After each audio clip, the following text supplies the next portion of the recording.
like Hollywood will do you. You get such a crush of people and movies and all of that that you begin to get unhinged. It's just natural, right? And you won't know whether you're going or coming. So managed evolution means that you manage your own evolution. The things that you come in contact with, you manage them and clarify and magnify and demagnify what they are. In other words, you're in control of not what comes at you, but how you regulate it and manage it. And yeah, that's a skill. And it's a wonderful skill. Institutionalization, we'll touch that in a while. Advice for China. Win friends and influence people. Negro method with Chinese characteristics. Global management characteristics. The Chinese are doing a good job right now, but what we have to let them know is, number one, don't let boss man drag you into a world fight about, you're Chinese and you guys are, you're stealing this and that. See, this is what we anticipate, that people hearing this will alter their behavior on certain things. Not the Chinese laundryman thing from 50 years ago. Bossy, bossy, oh, you're right, not that stuff. They move beyond that. They also have to realize who they are now, that this is not the century of humiliation anymore. If you go to the movies, they have Chinese women as beauty queens. They have everything, and they doing it over here and they're doing it everywhere else. But a Chinese woman or China, like what's the name said? They always show Chinamen as this, that, and what was the martial arts guy? Bruce Lee. He hated it, right? He wasn't for that at all. Although he's married to a white girl, but he still wasn't for that, Right. Therefore,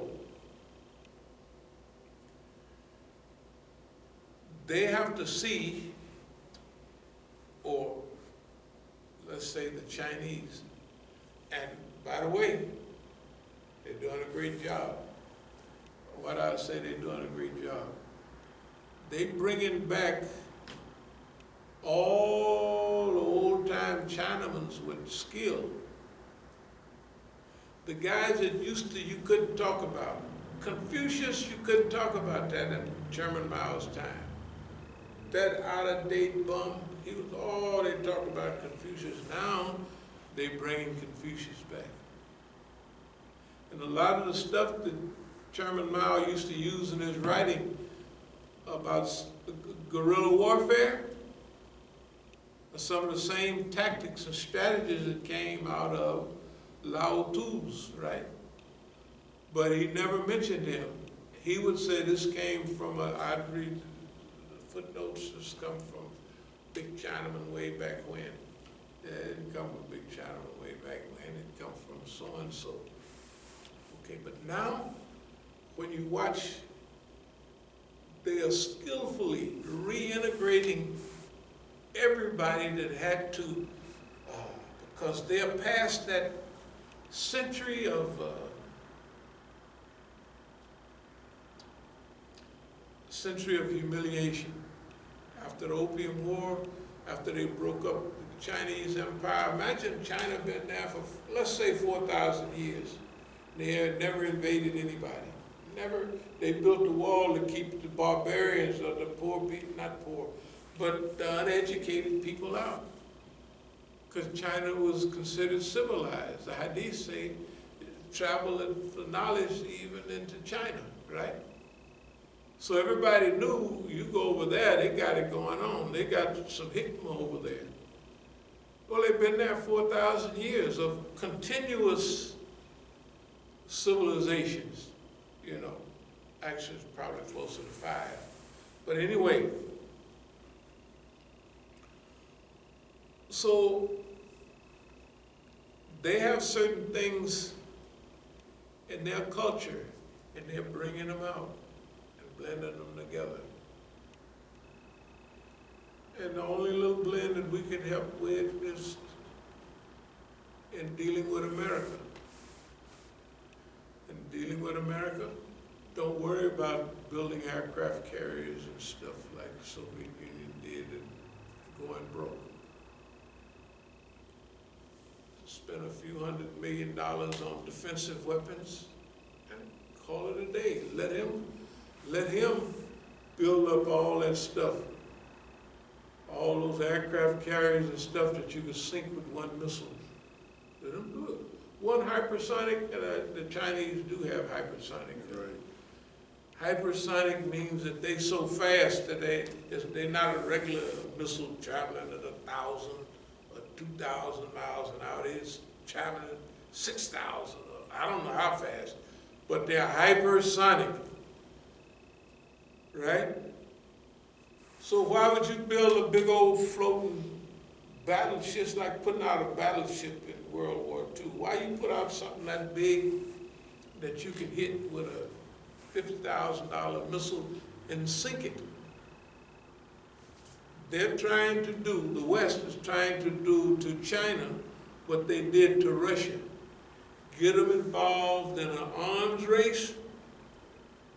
And since America do everything on credit and they can flim-flam stuff, and the Russians dealt on cash and carry. You want to build an aircraft carrier, you have to have these many rubles, right? But in America, you can build an aircraft carrier and you can hustle up, flim-flam billions and trillions of dollars. Don't mean nothing because there's no accountability, right? I think the Chinese are smart enough that so far they're doing a good job. It seems like that they will avoid being drug into. And don't overlook the Negro. See, when everybody else have to study the white man and to get a good example of what he's doing, the Negro just spends close to him so long, he can tell you that's what boss man up to. He been there right there with him. He can't get away from the Negro. So it's very important. Yep. I'll put it this way. Somebody's paying attention. Somebody is paying, I'm not going to say everybody, because you can't prove it. But everybody that's doing something that's correct, and I'll move toward a close, so there's too much stuff to say. Everybody, the blockade running, the stuff that's happening in the Gulf, is somebody is using the correct things and they're progressing. They're getting, when you say, hey, they did that, that's good. They did that on their own. Just because you might have put this out, that out, after years and years, they said a nigga knows how to do this stuff. So let's incorporate the Negro philosophy with Iranian technology, right? You can see it. It's right there. Yeah, it's right there in front of you. With Chinese ability, it's right in front of us. I'll close with this. It's not a happenstance that the biggest movie in China right this minute is talking about what we talked about a year and a half ago, I think. Was it a year and a half? Mm-hmm. When we talked about Chosin Reservoir and how the Chinese moved on and helped the Koreans in the Korean War, and they never got over it. And that's their greatest they chose that as a subject. They didn't just start because it could take a while to make the movie. So we're adding in when we talked about it and how long it took them to go over it with each other. What are you going to do? What's the greatest thing we got to help not brainwash our people, but unify our people? Hey, the thing that y'all did in Korea, it's a free gift. And they've been having programs like that all the time on Chinese TV. But this is the first time they come with a blockbuster. How many zillions of dollars? It's already the #1 movie. It's going to be over here on the 19th, or somewhere you can pick it up. The point I'm making is, dear believers, our movement, our organization is in tune with the time, and we're out in front of it enough to give some direction and some guidance. We're definitely not trailing along like good Negroes waiting for somebody to say something. We're going out in front. And when you go out in front, that means you're taking a chance. If you're going out in front, you almost got to be right or you're not going to be around, right? You got to be, because it's on the record. Okay? We're doing that over and over and over again.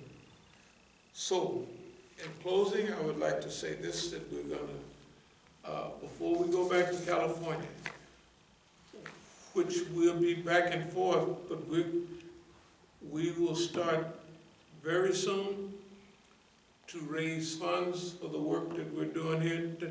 We're going to build the institutions that it takes to get all of this done. Because this is our time. It wasn't our time last year, 5 years ago. It wasn't, it might have been a waste of time. Because boss man, have you surrounded, boss man, okay. Now, this is the time, and this is the period. But that's the thing about timing is when you got a feel for there's nothing greater than an idea whose time has come. And this is our time. We did this other stuff to panic boss man, to make him go on and do something, and just to keep him busy. We never wasted 1 minute of time on all these articles. We just made the articles and then passed them out and went on home and mind our own business. Yeah, and they acted on all of this. They acted on every one of these. So that means that we learn how we can not control, but manipulate boss man. That's why a little while ago we had our lectures called Boss Man on the Wire, Boss Man on the Line. You know, on the fishing line when you see the little bob going up. Anybody go fishing? You know the little red and white bob goes up and down. And then when that fish get hooked, that boy goes whoop down. Then it might come back up a little bit, but you can tell that something's on the line because it keep, and the pole keep moving. So that's the way boss man is. Boss man on the line. We know he's on the line because the pole keeps moving. We already know he's on the line. That means that we're manipulating him. That is too rare, too rare. Boss man got big, old, and out of date, and everybody sees it. You know, how they talk about the CIA now, they say they're losing their grip. His top, they did all that wrong with the CIA now, saying, hey man. So that means everybody else is doing the boss man what boss man had did to everybody else. They got all kind of quadruple agents and this kind of people. They got it all jumbled up. And that's at the time when boss man need them the most. But that's the way history goes. You get your chance, and they blew it. And Americans got a double chance, the American government, not the people. And we'll separate the people in the future. We separate the government apparatus, and the institutions of the government from the people. The people are in a sad state, and they have lost control of their lives, and they're made fat and ignorant. They've made America fat and ignorant. Something's going on there. The Army can't get nobody to join the Army without, because they can't run around the block. So they got special stuff. We'll put you in a thing that run you around the block for a year, trim you down, then we'll let you join. You get a free joining. That means they've lost control of their whole... Or they'll just put you behind a computer. Yeah, so you know how to, so you can just push a button. Yeah. And so this thing is headed our way. And I'm not going to congratulate us, but I'm going to say that we never,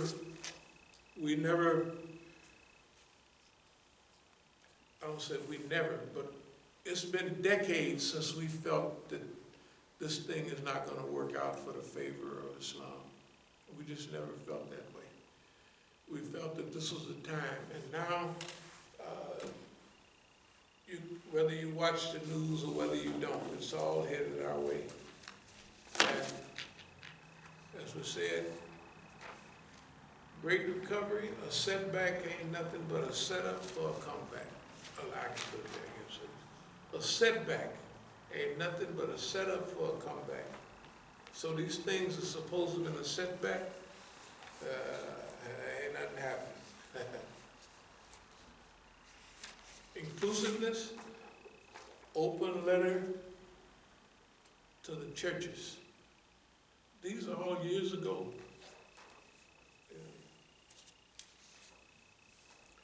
They had something down there yesterday. I didn't go, but it was about Imam Jamil.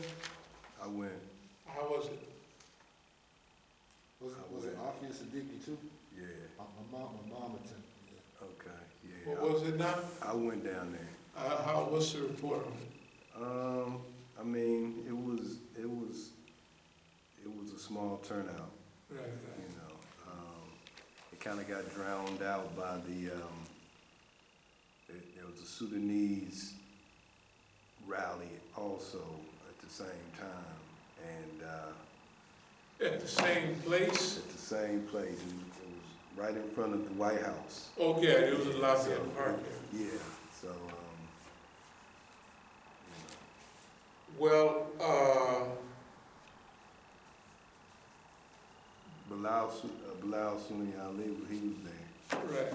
What did he say about Imam Jamil? He didn't really give a report on Imam Jamil specifically. He basically just, just was kind of giving some information about why they were there.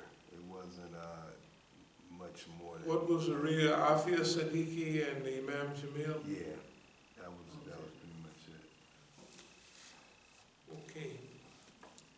Well, just for everybody's information, we gonna jump on Boss Man, and I think he already got black eyes and puffed lips. Now, you may not believe this, but we be whooping Boss Man almost when we want it. Will. Yeah, and but we do it in a nice way where we just go on and tease him. You know, like when you're playing basketball and with your best friend and you do a shot, you say, yeah, you know. In other words, Boss Man been oppressing us so long that we said, Boss Man, you just gotta do better. You gotta live a better life. You've been bad. That's the way we talk to Boss Man. He don't particularly like it for him to be called bad. You're not a good guy, Boss Man. You're mean. don't like that. And now he's mean and a Zionist to do it. There's one thing with mean old boss man, but boss man being led by the Zionists, yes, go ahead. Well, you know, you mentioned the Sudan situation.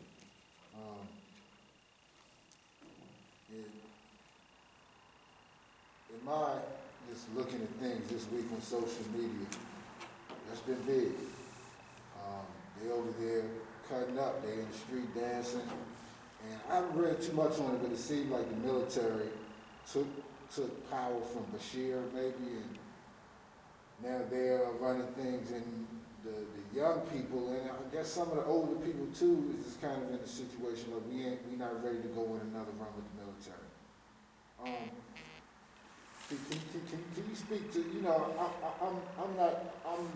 I'm not as savvy as you, but what I have noticed that in the quote unquote Islamic world, military strongmen, guys that carry sidearms and wear